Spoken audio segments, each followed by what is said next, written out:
Under our What's New article, you'll be able to see the recent updates to Snap projections to keep up with the changes. Under your initials, you'll be able to access your user settings and your billing information. Also, within the top menu, you'll be able to access Advisor Notes. Here you can add notes that are only for you, perhaps notes about where you left off in creating the projections or things that you want to discuss with the client next time. We're going to go over to the scenario setup. Let's check out the assets page. Here we have the ability to enter a DCPP, an FHSA, and also enter specific matched contributions. So I've added a DCPP for Justin, and under this tab, I can see that I have the option to select the jurisdiction for the account, update the conversion age, and even unlock a portion of this account to an RSP at the time that's converted to a LIF. This will depend on your jurisdiction. If you haven't selected a jurisdiction, Snap will default to the province that the client lives in. Next, we have the First Home Savings account. Enter previous details about the account if it's already been opened. You can link a home to it for a future purchase of a home and automatically use that account towards the purchase.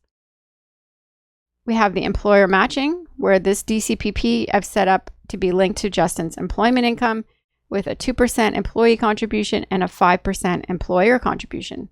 How does that look on the planning page? Here we have the employee contribution, the employer contribution, and they're black. I'm not able to edit them. Remember, if they're black, that means you're going to have to go to the scenario setup page to edit them. We also have that account being unlocked at retirement, and the income will go into the RSP directly as a transfer behind the scenes. So back to the scenario setup.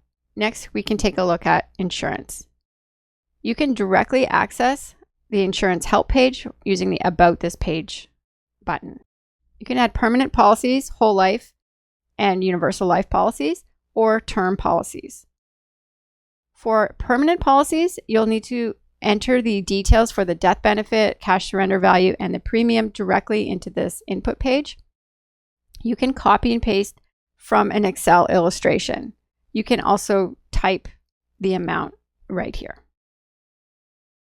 Once you've selected the beneficiary, if it's the spouse or the estate, and if in your projections that spouse passes away before the end of the projections, their estate or the other spouse will receive the income into their projections at that time.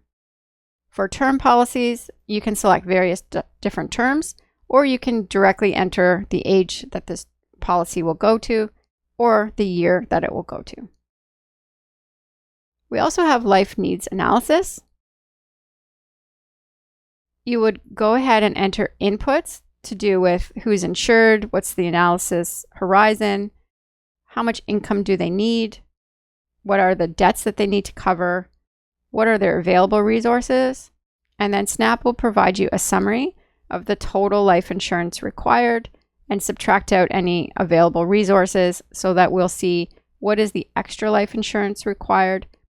And I can even check out the details about that and adjust things like the survivor income before tax over time or their spending needs over time. And that will adjust how much extra life insurance is required. Next, we have the education module. Here we can add an RESP, either a family RESP or individual RESPs.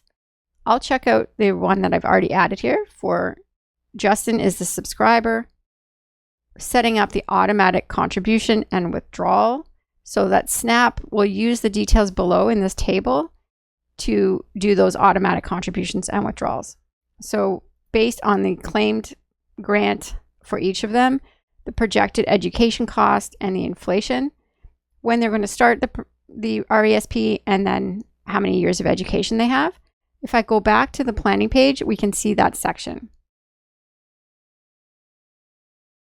So here's that family RESP. The contributions will come from Justin's cash flow, but the withdrawals will go directly to the children. And so these withdrawals do not affect Justin's cash flow. The balance of the account is shown here. The withdrawals in this final year for Jess is not quite enough to cover the projected education cost. So in that case, we could create an additional expense for Justin if he was going to cover that difference. You can also adjust the rates of return for the account, or perhaps enter a larger contribution in the first year. And this is all editable by you. Next, we're going to go back to scenario setup and take a look at the settings. We have portfolio settings for Justin's non-registered account. So his fixed income portion of his non-registered account will just generate interest, but the equity portion will generate, we have here capital gains, Canadian dividends, and foreign dividends, and the annual portfolio turnover is set to 5% by default. How is this reflected in the projections? Come back to the planning page, and under the taxes section, we can view the taxable income details. And this section in the center provides the annual information about the taxable income from the investment income. These values will change depending on the portfolio settings that you have and the asset allocation that you've set up for that non-registered account. Right here, Justin has 40% fixed income and 60% equity.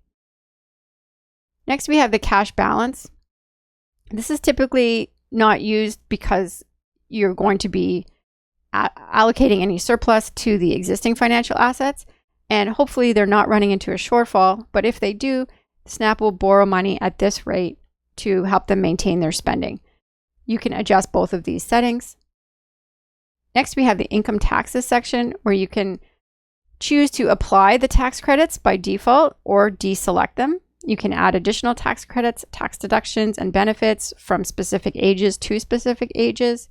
You can deselect that there won't be paying EI premiums, or that perhaps they're paying double CPP for also covering the employer portion. And finally, we have the charitable donations. This is not enabled by default because if you're not using it, it does add additional complexity to the scenario. First, enter any unclaimed donations for the previous 5 years. Next, on the planning page, you can make those charitable donations. It's a new section that opens up here. If Justin wanted to make charitable donations, we can copy that down as a cash donation, or we can also create non-registered account donations. Over here, you see there's a new column for donations, and there's also insurance donation options.